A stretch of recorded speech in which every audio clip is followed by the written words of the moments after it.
अस्सलाम वालेकुम respected viewers. I am doctor Mohammad Ansari, assistant professor of paediatrics, और आज हम डिस्कस करने जा रहे हैं मेमोरी एनहांसिंग फूड्स। ऐसे कौन से फूड्स हैं जो कि हमारी मेमोरी को या तो एनहांस करते हैं या बूस्ट करते हैं।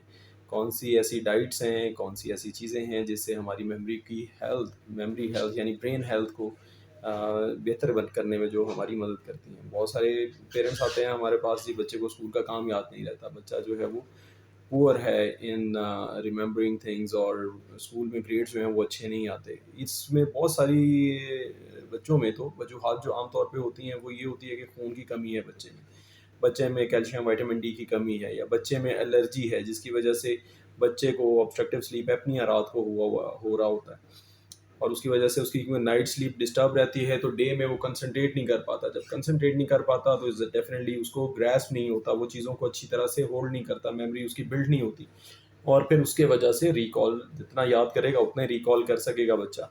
तो ये जो वजूहत हैं, यानी नाक की एलर्जी वाली, गले के गदूद वाली, एडिनॉइड्स की वजह से, टॉन्सिल्स की वजह से, जो बच्चे रात को खराटे मारते हैं, जो बच्चे बार बार बीमार होते हैं, उनमें ये मसला लाहक हो सकता है।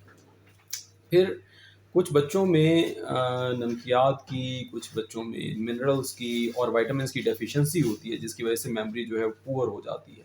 जैसे niacin deficiency, thiamine deficiency, vitamin B 6 deficiency, vitamin B 12 deficiency. ये सारे विटामिन्स जो हैं ये हमारे ब्रेन की ग्रोथ और हमारी मेमोरी को एनहांस करते हैं, हमारी मेमोरी की इंटेग्रिटी को मेंटेन करते हैं।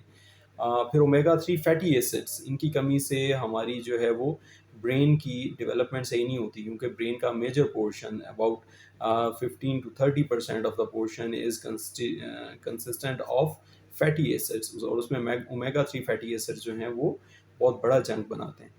फिर उसके अलावा जो है कुछ बच्चों में ऑयल्स की कमी, बच्चे जो है वो ऑयली चीज़ें खाते ही नहीं हैं, बच्चे जो है वो हेल्दी ऑयल्स नहीं लेते। हेल्दी ऑयल से मुराद है पॉली अनसैचुरेटेड फैट्स, ऐसे फैट्स जो कि जमे ना हों, जो कि रूम टेम्परेचर पे मेल्ट हो जाएं। ये फैट्स लेना बच्चे के लिए बहुत ज़रूरी है, चाहे एनिमल फैट्स हों, चाहे ये वेजिटेबल फैट्स हों।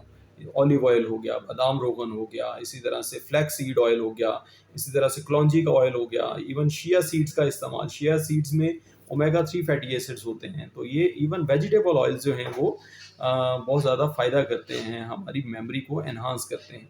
अब मैं स्पेसिफिक फूड्स की तरफ आता हूँ कि कैसे आप कौन कौन से फूड्स लें जिससे मेमोरी जो है वो अच्छी हो जाए। सबसे पहले अखरोट का इस्तेमाल। अखरोट बड़ा रूटीनली अवेलेबल है पाकिस्तान में, हमारे रीजन में बहुत अच्छी तरह, बहुत ज़्यादा अवेलेबल है, और इतना एक्सपेंसिव नट भी नहीं है। ड्राई फ्रूट आमतौर पर बहुत एक्सपेंसिव होते हैं, ये इतना एक्सपेंसिव नहीं है, और इसका बहुत अच्छा फ़ायदा है। और ये जिस फॉर्म में भी लिया जाए, आमतौर पे बादाम आप लेते हैं, एक क्वालिटी के लेते हैं तो वो ड्राई होते हैं, जैसे अमेरिकन क्वालिटी के लें तो वो ड्राई होते हैं, पाकिस्तानी लें तो ज़्यादातर कड़वे निकल आते हैं, और जो ईरानी हैं वो थोड़े इंटरमीडिएट टाइप में, बहुत थोड़ा सा ऑयल होता है और अक्सर फीके मीठे से होते हैं। तो लेकिन जो ऑयली बादाम है उनका फ़ायदा होता है, जो ड्राई बादाम है उनका ख़ास फ़ायदा नहीं होता, वो ज़्यादातर कार्बोहाइड्रेट ही होते हैं उसके अंदर से। आपको फैटी एसिड्स, आपको ऑयल्स नहीं मिलते, और दिमाग और हमारी नर्व्स जो हैं ये बेसिकली फ़ैट से ही कंपोज्ड हैं, फ़ैट्स और प्रोटीन्स की ही बनी हुई होती हैं। और इनके ऊपर जो शीट चढ़ी होती है, उस शीट जैसे वायर, इलेक्ट्रिक वायर के ऊपर एक प्लास्टिक शीट चढ़ी होती है, इसी तरह से हमारी नर्व्स के ऊपर एक फैट्स की शीट चढ़ी होती है। वो शीट जितनी स्ट्रांग होगी उतना उससे लॉस नहीं होगा चीज़ों का, उससे करंट का, उससे सिग्नल्स का लॉस नहीं होगा। जब सिग्नल्स का लॉस नहीं होगा तो बच्चा शार्प भी होगा, बच्चा जो है वो मोटर एक्टिविटी उसकी, यानी उसकी हरकत, उसकी फाइन मोटर, सब कुछ अच्छा होगा, और उसकी मेमोरी भी अच्छी होगी। मेमोरी जो है वो भी इन्हीं इलेक्ट्रॉन्स में, इन्हीं न्यूरॉन्स में स्टोर हो रही होती है। तो इसलिए ड्राई फ्रूट का इस्तेमाल, जिसमें वॉलनट यानी अखरोट का इस्तेमाल सबसे ज़रूरी है। इसके अलावा जो भी ऑयल कंटेनिंग ड्राई फ्रूट्स हैं उनका इस्तेमाल फ़ायदा करेगा, जैसे पिस्ता हो गया, जैसे आपका जो है काजू हो गया, जैसे बादाम हो गया। ऑयली बादाम, जो पाकिस्तानी बादाम है वो बहुत अच्छे ऑयली हैं, लेकिन उनका प्रॉब्लम ये होता है कि वो, उनके अंदर कड़वे बादाम बहुत सारे निकलते हैं, और वो जो कड़वे बादाम होते हैं उनके अंदर साइनाइड होता है, वो बेसिकली साइनाइड की स्मेल होती है जो कि उसके अंदर होता है। तो कड़वे बादामों का ऑयल इस्तेमाल करना ज़्यादा अच्छा नहीं है, उसके अंदर साइनाइड होता है, और साइनाइड पॉइजनिंग कॉज कर सकता है, लेकिन होता बहुत थोड़ी मिकदार में, ऐसा नहीं कर सकता कि बहुत शदीद अलामात उसकी ज़ाहिर हो जाएँ। तो हमेशा जब भी आप बुज़ुर्गों से भी सुनेंगे, हकीमों से भी सुनेंगे, तो वो आपको कहेंगे कि जी मीठे बादाम का ऑयल, मीठे बादाम का ऑयल होना चाहिए। जो कड़वा बादाम होता है उसके अंदर साइनाइड होता है, उसे जो है वो खाना रिकमेंडेड भी नहीं है और ना उसका ऑयल इस्तेमाल करना रिकमेंडेड है। फिर ऑयली फिश, जो कि समंदर की फ़िश होती है आमतौर पे, या सी की रिवर की फ्रेश वाटर फ़िश भी होती है जो कि ऑयली होती हैं, जैसे ट्राउट है, बहुत अच्छी ऑयली फ़िश है। ऑयली फ़िश इस वजह से क्योंकि इसके अंदर विटामिन्स भी होते हैं और फैट सॉल्युबल विटामिन्स भी होते हैं, जैसे विटामिन ई है, उसका भी मेमोरी में बहुत इंपॉर्टेंट रोल है। विटामिन डी है, उसका भी बड़ा इंपॉर्टेंट रोल है, और उसके साथ फिर ओमेगा 3 फैटी एसिड्स होते हैं जो कि बहुत अच्छे होते हैं, हमारी मेमोरी को एनहांस करते हैं। और ये हेल्दी फैट्स, फिश के अंदर जो भी फैट्स होते हैं, दीज आर हेल्दी फैट्स। फिर उसके साथ साथ आपने इस्तेमाल करना है एग का, होल ग्रेन्स का। होल ग्रेन का थोड़ा सा मैं बता दूं, होल ग्रेन और जो है वो प्रोसेस्ड ग्रेन में क्या फ़र्क होता है। होल ग्रेन वो ग्रेन होता है जिसके ऊपर उसका छिलका चढ़ा होता है अभी तक। फॉर एग्जांपल दालें हैं, उसके ऊपर अगर उसका छिलका मौजूद है तो उसको हम होल ग्रेन कहेंगे। होल ग्रेन के अंदर बी कम्प्लेक्स बहुत ज़्यादा मिकदार में पाया जाता है, विटामिन सी पाया जाता है, और होल ग्रेन के अंदर मिनरल्स पाए जाते हैं, बहुत सारे मिनरल्स जो कि हमारे रूटीन एक्टिविटीज़ में, हमारी डेली लाइफ में रिक्वायर्ड होते हैं, हमारी मेमोरी को बिल्ड करने में जो कि रिक्वायर्ड होते हैं ये माइक्रोन्यूट्रिएंट्स। इन माइक्रोन्यूट्रिएंट्स की कमी के साथ हमारी मेमोरी जो है वो भी कम हो जाती है। होल ग्रेन के साथ साथ जो चीज़ें पाकिस्तान के लिए स्पेसिफिक है, थोड़ा उनका जिक्र करता जाऊँ। हम बहुत सारे जड़ें खाते हैं, जड़ों का इस्तेमाल करते हैं। ये जो जड़ें होती हैं, रूट्स हैं प्लांट्स की, ये बहुत अच्छी हैं इस मकसद के लिए। इसके अंदर मिनरल्स बहुत अच्छी मिकदार में हैं और कुछ में विटामिन्स भी हैं अच्छी मिकदार में। मसलन शकरकंदी, स्वीट पोटैटो, उसके अंदर बहुत अच्छी मिकदार में विटामिन ए मौजूद है, उसके अंदर बहुत अच्छी मिकदार में मिनरल्स मौजूद हैं, आयोडीन मौजूद है। अरवी जो कि एक सब्ज़ी है, अदरक हो गया, जिंजर हो गया, आपकी टर्मेरिक हो गई, ये जो चीज़ें जो जो मट्टी के अंदर रहती हैं, इसके अंदर आयोडीन की बहुत अच्छी मिकदार होती है, इसके अंदर मिनरल्स की बहुत अच्छी मिकदार होती है। और ये जो चीज़ें हैं, ये हमारी ना सिर्फ स्किन, नेल, हेयर को अच्छा करती हैं, बल्कि हमारी मेमोरी को भी एनहांस करती हैं। मेमोरी के साथ-साथ इनका ये भी रोल है कि ये हमारी स्किन को अच्छा करती हैं, नेल को अच्छा करती हैं, विटामिन ए इनके अंदर मौजूद होता है। जैसे स्वीट पोटैटो की मैंने आपसे बात की, अरवी की बात की, तो ये चीज़ें जो है वो बहुत अच्छी हैं। जब जैसे जिंको बाइलोबा है, इतनी मशहूर जड़ी-बूटी है, ये भी एक जड़ है, ये रूट है, और जिंको बाइलोबा जो है, जिनसिंग जिसको हम ज़ुबान में भी कहते हैं, ये रूट बहुत एक्सपेंसिव है और बहुत रेयर रेयर पाई जाती है, और चाइना की जड़ी बूटी है, और इसका मेमोरी एनहांसिंग इफेक्ट भी है। इसका जो है वो इफेक्ट आपकी जनरल वेल बीइंग पे भी है, इसका लिबिडो पे भी इफेक्ट है। यानी ये जो चीज़ें, जो जड़ी बूटियाँ होती हैं, जो जड़ें होती हैं, ये बड़ी ज़रूरी होती हैं इस मकसद के लिए इनका इस्तेमाल। और हम बहुत सारे मसालों में जो है इनका इस्तेमाल करते हैं, जैसे हल्दी है, वाइट हल्दी हो या येलो हल्दी हो, जो भी है, वाइट टर्मेरिक और येलो टर्मेरिक, ये दोनों जो है वो बहुत अच्छी चीज़ें हैं इस मकसद के लिए। इम्यूनिटी एनहांसिंग फूड है ये। फिर इसके साथ-साथ इस्तेमाल आपने करना है गोश्त का। गोश्त का, कीमे का इस्तेमाल इस वजह से करना है, लाल रंग के गोश्त और कीमे का ख़ास तौर पे इस्तेमाल करना है। उसमें वजह ये है उसकी कि अक्सर व बेशतर लोगों में विटामिन और आयरन की डेफ़िशिएंसी हुई होती है, जिसकी वजह से खून की कमी हुई होती है। जब खून की कमी होती है तो क्या होता है कि आपके जिस्म का हर एक हिस्सा, हर एक उज़्व जो है वो काम थोड़ा-सा कम कर देता है। उसमें बच्चे की जो है वो एक्सरसाइज़ टॉलरेंस भी कम हो जाती है, उसकी आउटडोर एक्टिविटीज़ भी उसको उसको जो है वो बुरी लगने लग जाती हैं। बच्चे को थकावट हो जाती है बहुत जल्दी, बच्चा साइक्लिंग भी नहीं करता, फुटबॉल भी नहीं प्ले करता, और मोबाइल लेके सारा दिन बैठा रहता है मुँह, और ये एक विशियस साइकिल होता है। ज़्यादा मोबाइल का इस्तेमाल उसे मज़ीद कमज़ोर करेगा, उसकी भूख कम करेगा, और उसकी भूख की कमी की वजह से उसको जब प्रोटीन रिच और मिनरल रिच और विटामिन रिच डाइट नहीं मिलेगी, तो फिर और मज़ीद वो कमज़ोर हो जाएगा, फिर और ज़्यादा वो बाहर जाने से कतराएगा बच्चा। तो ये एक विशियस सा साइकिल बन जाता है। फिर इसके अलावा ग्रीन लीफ़ी वेजिटेबल्स, इनका इस्तेमाल बड़ा ज़रूरी है। ग्रीन लीफ़ी वेजिटेबल्स का इस्तेमाल, क्योंकि इसमें विटामिन्स भी मिलते हैं, फॉलिक एसिड मिलता है, आयरन की मिकदार भी कुछ मिलती है, तो इस वजह से इनका इस्तेमाल भी ज़रूरी है। एप्पल का इस्तेमाल जो है वो बहुत ज़रूरी है इसमें। पीनट्स का इस्तेमाल, और ड्राई फ्रूट्स जैसा जैसा मैंने बताया, जिसमें जितना ज़्यादा ऑयल होगा वो उतना फ़ायदेमंद होगा। पीनट्स, जो देसी पीनट्स हैं, उनका बड़ा अच्छा फ़ायदा होगा, लेकिन जो फार्मी टाइप पीनट्स हैं, जो जो बिल्कुल जो है वो क्रिस्पी होते हैं, आप मुँह में डालते ही कड़क-कड़क करके, वो जो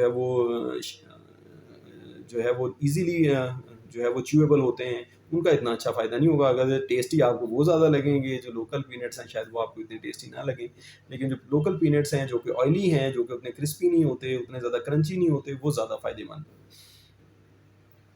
फिर कुछ चीज़ें हो जाती हैं। अच्छा, फिर फ्लैक्स सीड का, फ्लैक्स सीड जो है वो बहुत अच्छी चीज़ है। फ्लैक्स सीड जिसे हम जो है वो अचार में इस्तेमाल करते हैं। पेथे का कहते हैं मेरा ख़्याल इसको आम ज़ुबान में। तो ये भी जो है वो बहुत अच्छी चीज़ है इस मकसद के लिए। फिर कुछ मेमोरी बूस्टिंग, ये तो मेमोरी एनहांसिंग अभी तक डाइट्स मैंने आपको बताई। कुछ मेमोरी बूस्टिंग चीज़ें हैं जिनका इस्तेमाल लोग करते हैं और किए चले जा रहे हैं। उसको नशा बन गया हुआ है इसका, और बहुत सारे लोग इसको मिस प्रोनाउंस करते हैं या मिस कम्युनिकेट करते हैं टू मैसेज लोगों को कि जी मेमोरी बूस्टिंग और मेमोरी एनहांसिंग दो डिफरेंट चीज़ें हैं। मेमोरी एनहांसिंग जो चीज़ें हैं, जो ऐसी चीज़ें जो आपकी मेमोरी, आपकी चीज़ें याद रखने की सलाहियत को बढ़ाती हैं, वो चीज़ें लॉन्ग टर्म होती हैं। उनको आप आज खाएँगे, फ़ायदा उसका चलता रहेगा, आगे तक फ़ायदा चलता रहेगा।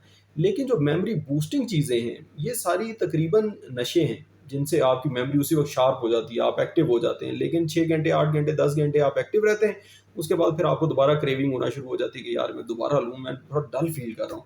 क्या चीज़ें हैं जी? चाय, जिस पे हम सारी की सारी दुनिया जो है, सारा स्पेशली पाकिस्तान की सारी पॉपुलेशन इसके ऊपर लगी हुई है। कॉफ़ी, कॉफ़ी जो है वो मेमोरी बूस्टिंग है। जैसे ही आप कॉफ़ी पीते हैं, आप एक्टिव एंड अलर्ट हो जाते हैं। आप जो है आपको चीज़ें याद आना शुरू हो जाती हैं, हाँ, वो ये हुआ था। लेकिन इस फिनोमेना को हम कहते हैं विप फिनोमेना। आप अपनी मेमोरी को एनहांस नहीं कर रहे, अपनी मेमोरी एक्सरसाइज़ नहीं कर रहे, अपनी मेमोरी को जो है वो बढ़ा नहीं रहे, बल्कि आप अपनी मेमोरी को, एक्जिस्टिंग मेमोरी को बूस्ट कर रहे हैं। और विप फिनोमेना जो है ये शुरू में तो फ़ायदा करता है, लेकिन लेटर ऑन इसका नुकसान हो जाता है। इन लॉन्ग रन आप घोड़े को कितना मारेंगे कि वो भागता रहे, भागता रहे, भागता रहे? नहीं, ऐसे नहीं है। अब वो घोड़ा एक जगह पे जाके थक के बेचारा मर जाएगा। तो आपने मेमोरी एनहांसिंग डाइट्स की तरफ ज़्यादा तवज्जो देनी है, मेमोरी बूस्टिंग की तरफ कम तवज्जो देनी है। फिर सिगरेट स्मोक जो है, उसके अंदर भी निकोटीन होती है, कैफ़ीन होती है, वो जाके एकदम पीते हैं, आप एक्टिव अलर्ट हो जाते हैं, यू फ़ील कि आप बहुत एक्टिव हैं। और लेकिन इन द लॉन्ग रन वो आपके जिस्म को नुकसान कर रहा होता है, क्योंकि आपकी क्रेविंग होती है, ना सिर्फ़ आपकी जेब पे भारी होता है, बल्कि आपके दिमाग के ऊपर भी उसका कोई ख़ास अच्छा असर नहीं पड़ रहा होता। तो ये थी व्यूअर्स मेरी आज की वीडियो। उम्मीद है आपको पसंद आएगी। उम्मीद है इससे आपको बहुत ज़्यादा फ़ायदा होगा डेली चीज़ों। हाँ, 1-2 चीज़ें और जो जो हर एक चीज़ में जनरली बहुत ज़रूरी होती हैं, वो ये कि पानी पीना, पानी का एडिक्वेट इस्तेमाल। 6 से 8 गिलास दिन में लाज़िमन पिएँ, ये मिनिमम है। 12 गिलास पिएँ, ये बहुत अच्छा है। और आप जो है वो मेमोरी को एक्सरसाइज़ करें, एक्सरसाइज़िंग योर मेमोरी। कुरान को हिफ़्ज़ करना, कोई आयत हिफ़्ज़ करना, कोई वर्स हिफ़्ज़ करना, कोई लोगों के अक़वाल हिफ़्ज़ करना, किसी शेर को हिफ़्ज़ करना, किसी शेर को याद करना। इस मेमोरी को एक्सरसाइज़ करें। आप अगर कोई चीज़ याद करने की कोशिश करेंगे तो आपकी मेमोरी अच्छी होगी। आपके वो न्यूरॉन्स जो कि ब्रेन के अंदर इनएक्टिव पड़े हुए हैं, जो कि सिनैप्सेस आपके ब्रेन में एक्टिव पड़े हुए हैं सिनैप्सेस, तो वो भी एक्टिवेट होंगे और आपका ज़्यादा ब्रेन यूटिलाइज़ होगा, और ब्रेन जो है वो उसकी मेमोरी एनहांसिंग एक्सरसाइजेज से आपको फ़ायदा होगा। फिर yoga, deep breathing exercises. Deep breathing exercises जो है वो क्या फ़ायदा करती हैं? डीप ब्रीदिंग एक्सरसाइजेज से ये होता है कि आपके जिस्म में मौजूद जितने भी फाज़िल मादे हैं, जितना भी टॉक्सिन्स हैं, वो आपके डीप ब्रीथ के थ्रू जो है वो निकल जाते हैं। जब भी आपको जमाई आना शुरू हो, यू फील लाइक आपको जो है वो नींद आ रही है, तो उसका वजह ये होती है कार्बन डाइऑक्साइड ज़्यादा रिटेन हो रही होती है, टॉक्सिक मैटर ज़्यादा रिटेन हो रहे होते हैं, क्योंकि आपकी ब्रीदिंग आहिस्ता-आहिस्ता शैलो होती जा रही होती है। और आपको तो उस वक़्त जो है ज़रूरत होती है एक्टिव होने की, क्योंकि आप कोई काम कर रहे होते हैं। तो फिर उसमें आप डीप ब्रीदिंग एक्सरसाइज़ेज़ करें। आप 6 टाइम्स लंबा सांस खींचें और लंबे-लंबे सांस 6 दफ़ा लें। उससे आपकी जो जमाइयाँ आना, आपको जो है जो यॉर्निंग हो रही है, वो एक तो खत्म हो जाएगी, दूसरा आपके जिस्म से जो टॉक्सिन्स हैं वो निकल जाएँगे। और ये 6 दफ़ा लंबे-लंबे सांस हर मिनट के बाद 6-6 दफ़ा लंबे-लंबे सांस लें और 10 दफ़ा इस एक्सरसाइज़ को रिपीट करें। आप चाहे किसी मीटिंग में बैठे हैं या किसी पेपर में बैठे हैं, तो ये आप लाज़िमन करें, ताकि आपकी मेमोरी भी उस वापस आ जाए, आपकी स्लीप जो है वो भी उड़ जाए, वो भी ख़त्म हो जाए, और आप जो है हशाश बशाश होके अपने जो भी ड्यूटी परफॉर्म कर रहे हैं उसको अच्छे तरीके से परफॉर्म कर सकें। तो ये थी व्यूअर्स मेरी आज की वीडियो। उम्मीद है आप लोगों को पसंद आई होगी। अगर आपको अच्छी लगे तो प्लीज़ लाइक कीजिएगा, रिकमेंड कीजिएगा अपने दोस्तों को, और मेरे पेज को सब्सक्राइब कीजिएगा। Thank you very much. अस्सलाम वालेकुम।